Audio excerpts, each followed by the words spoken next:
কোৱেশ্চনটো হৈছে ঢুলীয়াই বজোৱা গগনাবিধৰ নাম কি? ৰামধন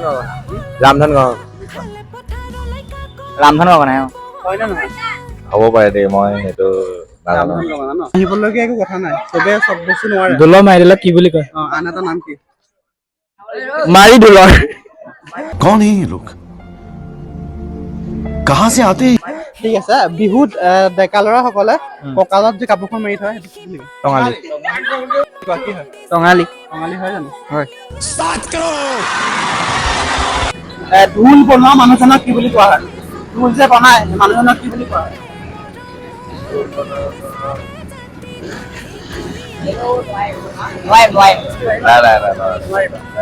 গগনা 5 প্ৰকাৰ।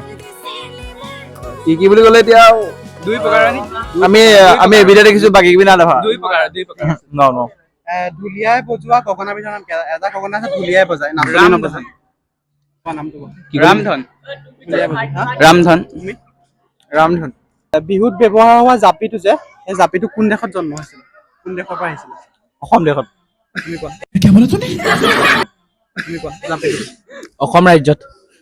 অসম ৰাজ্য। তুমি কোৱা। মই নকওঁ এইটো। হা? জাপিটো ক'ৰ পৰা আহিছিলে? এনে মনত কিবা এটা থিংকিং আহিছে ন? ক'ৰ পৰা আহিব? এনে ক'ৰ পৰা আহিব লাগে? অসমৰ নে? নাজানো। হা? তুমি কি ক'লা? জাপান কৈছিলা ন?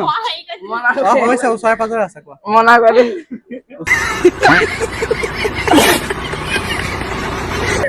যোৰহাটৰে নেকি? জাপত খাব পাৰিম না